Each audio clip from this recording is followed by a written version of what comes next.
सभी को हमारी ओर से नमस्कार है और आज हम आपके बीच चर्चा करने वाले हैं बहुत ही अच्छा अभाज्य संख्या जिसको रूट संख्या कहा जाता है। प्राइम नंबर क्या होता है इसकी चर्चा करेंगे और इसके बाद हम लोग चर्चा करेंगे भाज्य संख्या, कंपोजिट नंबर क्या होता है, सह अभाज्य संख्या ये भी हम लोग चर्चा करेंगे। तो सबसे पहले हम बातें करते हैं अभाज्य संख्या क्या होता है। देखिए अभाज्य संख्या का जब ऑपरेशंस करेंगे अभाज्य तो और भाज्य, अभाज्य कहने का मतलब कि दूसरा चीज से उसमें भाग नहीं लगना चाहिए। तो कोई भी नंबर अगर दूसरे चीज से भाग नहीं लग रहा है तो वो जरूर अपनी चीज से भाग लगेगा। जैसे मैं आपको कहूँ दू, तो बताइए दू तो किसी अन्य से नहीं लग रहा है लेकिन दू खुद से लग जाएगा, दो से दो लग जाएगा। दो में कुछ नहीं रहता है नीचे, तो हम लोग कुछ नहीं रहता तो एक लगा देते हैं, तो दो में एक से भी भाग लग रहा है। इस पोजीशंस को तो भाग कहा जाता है ना। जैसे तीन के नीचे कुछ नहीं तो एक लगा देते हैं, तो 3/1 यानी 3 में 1 से भाग लगा सकते हैं। तो अभाज्य संख्या या रूट जो होता है वो खुद से और एक से ही डिवाइड होती है। ए भाज्य, और भाज्य का मतलब दूसरे से भी भाजित हो जाएगा। तो हम कहेंगे अभाज्य संख्या क्या होता है, तो वैसा संख्या जो खुद से और एक से भाग लग जाता है उसे अभाज्य संख्या कहा जाता है। वैसा संख्या जिसमें या जो स्वयं से और एक से विभाजित होती है अभाज्य संख्या कहलाती है।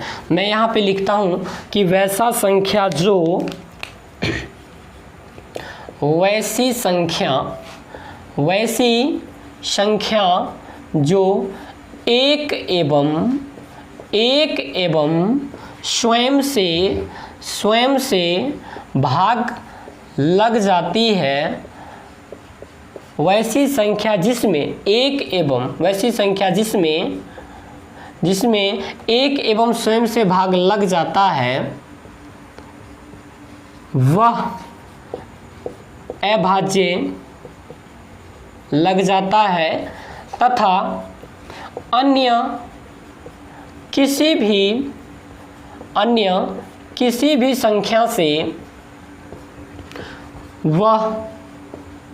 भी संख्या से भाग नहीं लगता है, वह अभाज्य संख्या कहलाती है। मैंने कहा वैसी संख्या जिसमें एक और स्वयं से भाग लग जाता है तथा अन्य किसी भी संख्या से भाग नहीं लगता है वह अभाज्य संख्या कहलाता है। आप सोच रहे होंगे कि एक, यानी इसमें कंडीशंस क्या है कि दो चीज से लगना चाहिए, एक से और स्वयं से। लेकिन एक की आप जब चर्चा करेंगे तो एक तो स्वयं से एक ही हो रहा है और एक तो खुद एक है, तो एक को नहीं लिया जाएगा क्योंकि दोनों सेम आ रहा है। तो दोनों ऑपोजिट भी होना चाहिए, वो उल्टा भी होना चाहिए, दूसरा होना चाहिए, तो एक को हम लोग कंसीडर नहीं करेंगे। दूसरा आता है दो, तो दो में बताइए एक से लगेगा तो बिल्कुल एक से लगेगा, दो से लगेगा। देखिए दोनों डिफरेंट है ना, और यहाँ पे दोनों सेम है तो दोनों सेम नहीं होना चाहिए, दो हो गया। तीन बात करेंगे तो एक से भी लगेगा, तीन से भी लगेगा। चार बातें करेंगे तो एक से लगेगा, दो से लगेगा, चार से लगेगा, तो यहाँ पे तीन हो गया, तीन से लग रहा है तो यहाँ नहीं होगा। तो अगर मैं बातें करूं तो सब में फैक्टर कितना दिख रहा है, दो दिख रहा है। कितना फैक्टर है, दो दिख रहा है।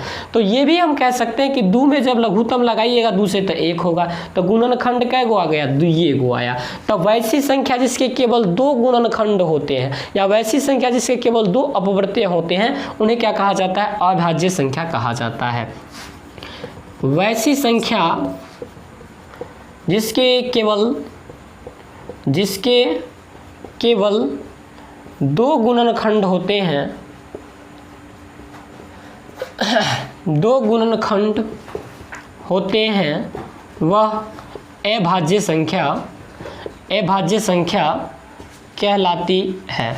सबसे छोटी अभाज्य संख्या दो, सबसे छोटी अभाज्य संख्या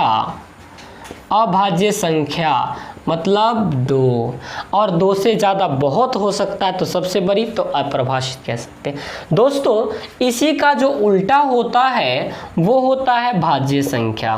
क्या होती है, भाज्य संख्या। जैसे हमने बात किया था चोर और साध, जो चोर हो सकता है वो साध नहीं, और साध हो सकता है वो चोर नहीं। तो जो भाज्य हो सकता है वो अभाज्य नहीं होगा, और जो अभाज्य हो जाएगा वो भाज्य नहीं होगा। तो बताइए भाज्य संख्या किसको कहेंगे? तो वैसी संख्या जिसके केवल 2 गुणनखंड हो, बारी बारी से समझिए, वैसी संख्या जिसके केवल 2 गुणनखंड हो क्या कहलाएगा? अभाज्य। अगर 2 से ज़्यादा हो गया तो वो क्या कहला जाएगा? भाज्य। तो लिखेंगे क्या कि वैसी संख्या जिसमें, वैसी संख्या यहाँ पे हम थोड़ा सा अंडरलाइन करते हैं। तो वैसी संख्या जिसमें जिसके 2 से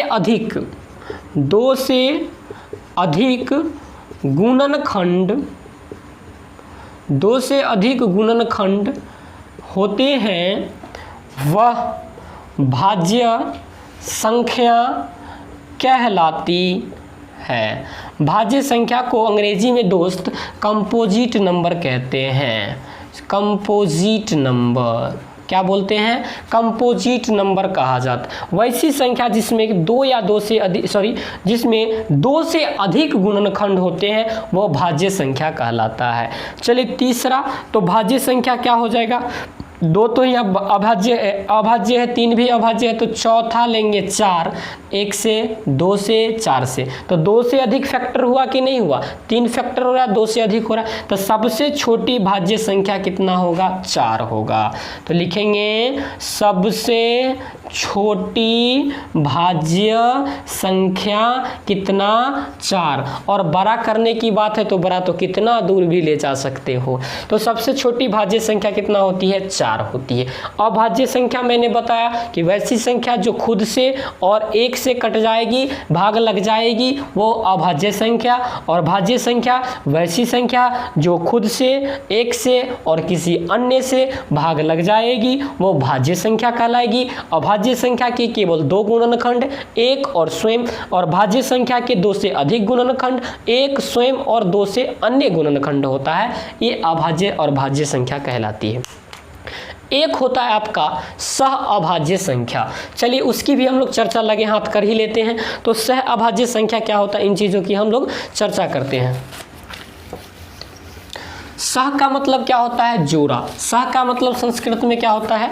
जोड़ा। तो यहाँ पे 2 चीज़ों की चर्चा किया जाएगा, 2 नंबरों की चर्चा किया जाएगा। 2 से अधिक नंबर हो सकते हैं लेकिन 2 से नीचे नहीं। सह का मतलब 2 होता है। तो वैसी 2 या 2 से अधिक संख्या जिनका महत्तम समापवर्तक कितना होता है? 1 होता है। तो हम यहाँ पे लिखते हैं क्या? सह अभाज्य संख्या। सह अभाज्य संख्या। सह अभाज्य संख्या क्या होती है, इन चीज़ों की हम लोग चर्चा करते हैं। इसको बोला जाता है को प्राइम नंबर। क्या बोला जाता है? को प्राइम नंबर। को प्राइम नंबर। तो सह अभाज्य संख्या क्या होता है? तो वैसी 2 या 2 से अधिक संख्या जिनका महत्तम समापवर्तक HCF कितना होता है? 1 होता है। 1 होता है, वह सह अभाज्य संख्या कहलाती है। जैसे मैं एग्जाम्पल अगर आपके साथ लेने की कोशिश करूं तो 5 और 7, बताइए क्या सह अभाज्य संख्या है? तो कहेंगे कि 5 और 7 का जब हम लोग HCF निकालेंगे तो यहाँ से 1 आ जाएगा, 5 और 2, फिर 5 और 2 दूना 4, 1 2 2 2 कट गया, HCF कितना आया? 1 आया। मतलब ये सह अभाज्य संख्या है। इसका HCF कितना हो जाएगा? 1 हो जाएगा। तो आपसे पूछा जाता है कि सह अभाज्य संख्या का जो HCF होता है वो कितना होता है, तो 1 होता है। मैंने डेफिनेशन से लिखाया कि वैसी 2 या 2 से अधिक संख्या जिनका महत्तम समावर्तक यानी HCF 1 होता है वो क्या कहलाती है, सह अभाज्य संख्या कहलाती है। तो दोस्तों हमने यहाँ पे चर्चा किया और आपको समझाने की कोशिश किया भाज्य संख्या क्या होती है, अभाज्य संख्या क्या होती है, सह अभाज्य संख्या क्या होती है। तो उम्मीदें करते हैं कि आपको सारी चीज़ समझ में आया होगा। नहीं समझ में आया होगा कमेंट कीजिएगा और इसी आशा उम्मीद के साथ फिर मिलेंगे नई वीडियोज़ के साथ। पढ़ाएंगे परिमेय संख्या, अपरिमेय संख्या और ढेर सारी संख्याओं की चर्चा करेंगे। तब तक के लिए आप सभी को धन्यवाद।